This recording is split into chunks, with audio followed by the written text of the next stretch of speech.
Whether you feel it or not, narcissistic abuse can manifest in these 8 forms. Everyone, I need your attention right now. Due to cognitive dissonance and accompanying confusion, many victims of narcissistic abuse struggle to recognize the abuse for what it is. For today's video, we'll be covering this, and this is really significant. Find out how to deal with narcissistic abuse and find your own inner power. Thanks to modern communication, maybe everyone has encountered a narcissist. However, knowing that and experiencing it on your own is entirely different.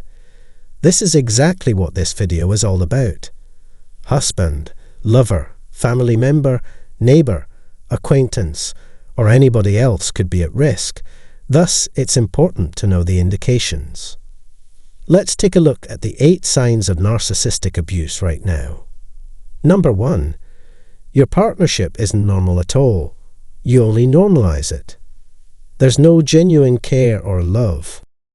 Conflicting interactions may hide well-known faces and the underlying problem.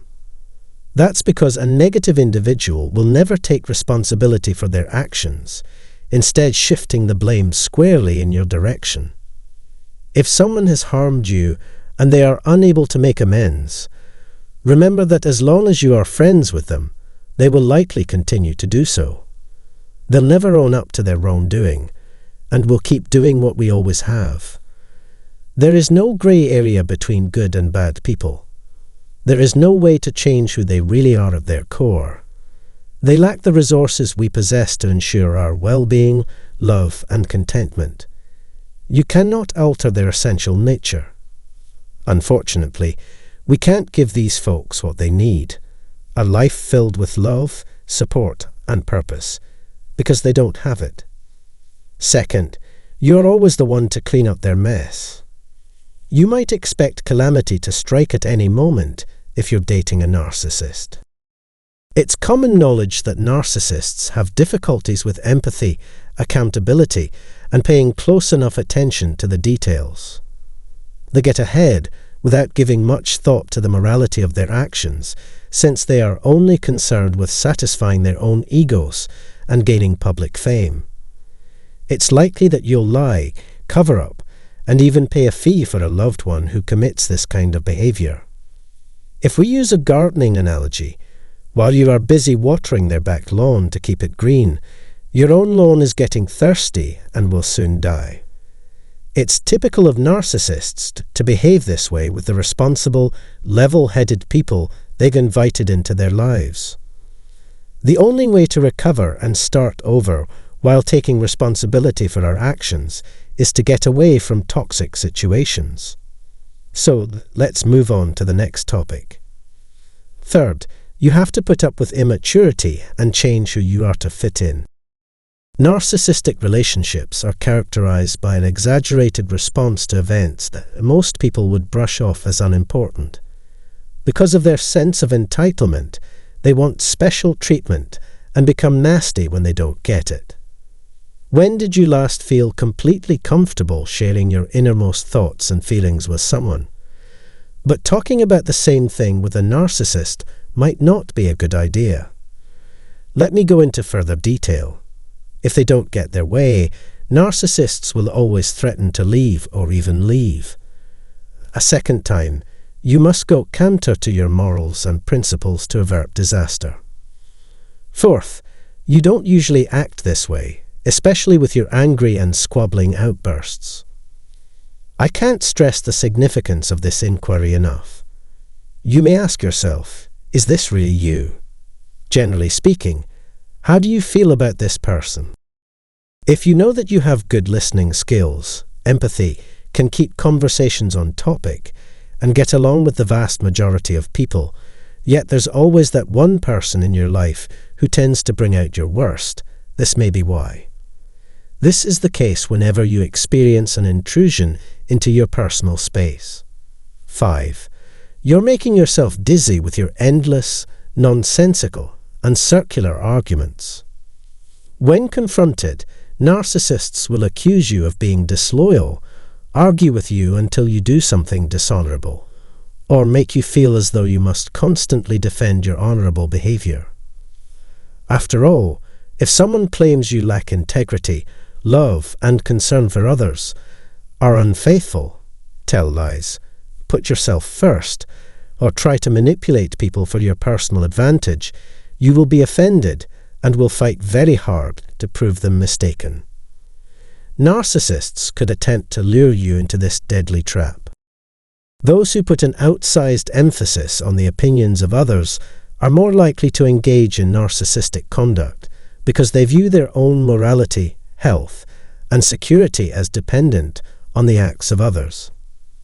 Number 6. You're losing control of your boundaries. You are more likely to interact with a narcissist if your boundaries are porous.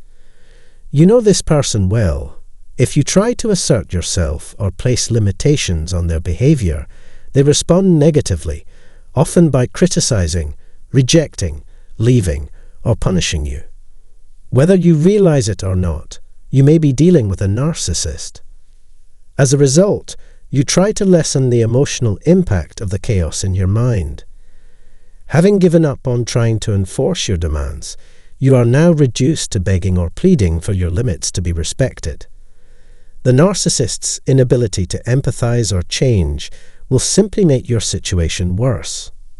Seventhly, at this point, dependency, disorientation, and madness have set in. Narcissists often develop destructive habits. Trauma bonding is another title for this phenomena. Do you feel compelled by desperation to reconnect with a narcissist, despite your knowledge that doing so would only result in further pain? Addiction to an individual who treats us badly may lead to a deep sense of shame. No amount of analysis can explain it.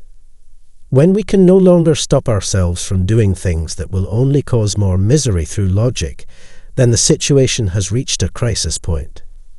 This brings us to our last point. You clearly feel the signs of abuse in your body. The current situation is really worrying. The breakdown of one's physical body is frequently a symptom of one's emotional inner self trying to get one's attention without being heard. Possible effects include anxiety, depression, and more serious illnesses like fibromyalgia, adrenal difficulties, post-traumatic stress disorder, PTSD, and agoraphobia. After our emotional core has screamed for help for too long, and we haven't looked inward to heal, we eventually collapse physically. People with depression often lose enthusiasm for the things that used to bring them joy.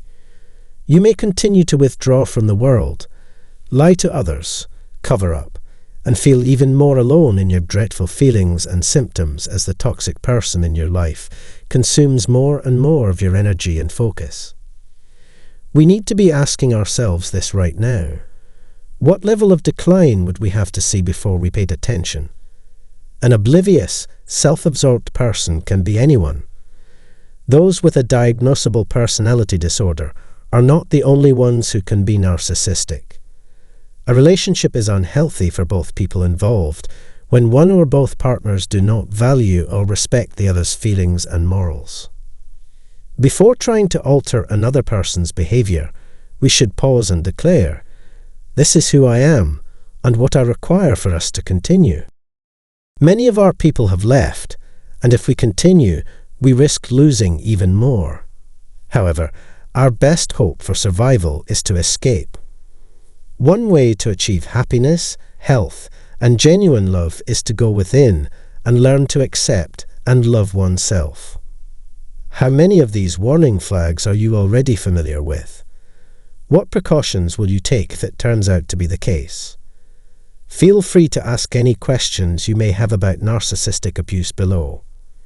If you want to know more about narcissists, check out my previous videos.